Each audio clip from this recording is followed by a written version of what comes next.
Selamat pagi dan salam sejahtera bagi kita sekalian, Bapak, Ibu, dan saudara-saudara yang terkasih di dalam Tuhan.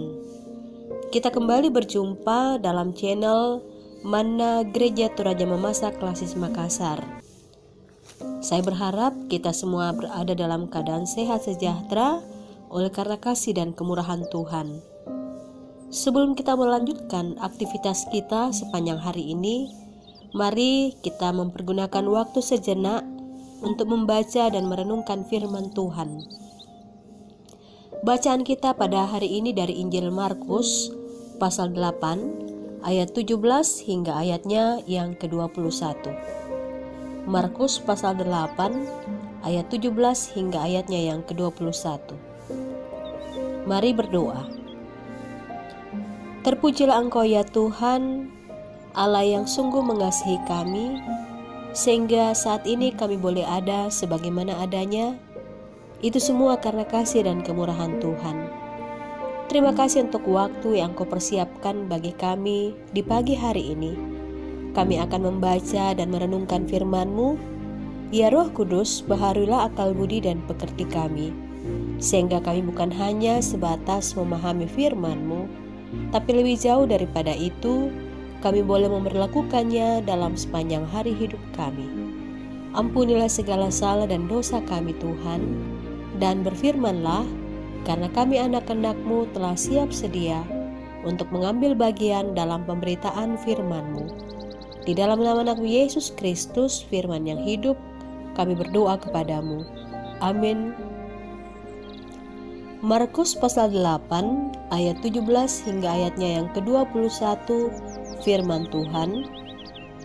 Dan ketika Yesus mengetahui apa yang mereka perbincangkan, Ia berkata, "Mengapa kamu memperbincangkan soal tidak ada roti? Belum juga kamu faham dan mengerti? Telah degilkah hatimu? Kamu mempunyai mata, tidakkah kamu melihat? Dan kamu mempunyai telinga, tidakkah kamu mendengar? Tidakkah kamu ingat lagi pada waktu aku memecah-mecahkan 5 roti untuk 5.000 orang itu, berapa bakul penuh potongan-potongan roti kamu kumpulkan?" Jawab mereka, 12 bakul. "Dan pada waktu 7 roti untuk 4.000 orang itu, berapa bakul penuh potongan-potongan roti kamu kumpulkan?" Jawab mereka, 7 bakul. Lalu katanya kepada mereka, "Masihkah kamu belum mengerti?" Demikianlah firman Tuhan. Bapak, Ibu, dan saudara-saudara yang terkasih dalam Tuhan Yesus, bacaan kita saat ini berisi peringatan Tuhan Yesus kepada murid-muridnya untuk mawas diri terhadap ragi orang Farisi dan ragi Herodes. Awalnya murid-murid Yesus salah mengerti tentang arah dan maksud pembicaraan Tuhan Yesus, karena mereka hanya membawa 1 roti di dalam perahu, ditambah lagi mereka menyaksikan kuasa Tuhan Yesus, maka mereka pun pada akhirnya berselisih paham, bertengkar, saling menyalahkan, karena hanya ada 1 roti di dalam perahu mereka. Itulah sebabnya Yesus mengingatkan mereka tentang mujizat-mujizat yang pernah Yesus lakukan. Dari 5 roti, lalu Tuhan Yesus memberkati dan memberi makan 5.000 orang, maka ada 12 bakul roti yang lebih. Dari 7 roti yang diberkati oleh Tuhan Yesus untuk memberi makan 4.000 orang, maka ada 7 bakul roti yang lebih. Hal ini menandakan tentang kuasa Tuhan. Lalu dalam hal ini murid-murid Yesus menyaksikan kuasanya, sehingga Yesus berkata kepada mereka, "Telah degilkah hatimu?" Saudara-saudara, hati yang degil berarti ketidakmampuan seseorang untuk berpikir dan memahami serta menilai secara benar. Biasanya disebabkan karena kehendak yang keliru. Hati yang degil disebabkan karena ketakutan dan kekhawatiran yang berkelebihan, sehingga menimbulkan tindakan-tindakan yang picik, yang rakus, dan yang semacamnya. Oleh karena itu, Tuhan Yesus mengatakan, kamu harus waspada. Jangan seperti orang-orang Farisi, jangan seperti Herodes. Waspadalah terhadap ragi orang Farisi dan ragi Herodes. Ragi memiliki konotasi yang negatif, artinya dosa atau kecenderungan hati. Orang Farisi memiliki pikiran yang sempit dan degil. Mereka masih saja meminta tanda, padahal tanda ada di depan mereka, seperti dalam perikop sebelumnya pembacaan kita. Lalu Herodes, ia sangat suka dengan kesenangan yang berkelebihan, bergaya konsumtif, dan juga hidup hedonisme, dikuasai dengan hawa nafsu. Saudara-saudara yang terkasih dalam Tuhan, kecenderungan-kecenderungan seperti inilah yang mengarahkan pada hati yang jahat, menggambarkan dosa, dan juga dikuasai dengan hawa nafsu yang menyesatkan. Yesus mengingatkan murid-murid Yesus untuk tidak jatuh pada dosa yang sama. Sekarang ini kita masih diperhadapkan dengan pandemi virus corona. Tidak ada seorang pun dari kita yang tahu secara pasti kapan pandemi virus corona ini akan berakhir. Untuk itu kita diminta untuk tidak terlalu dikuasai dengan ketakutan, kekhawatiran.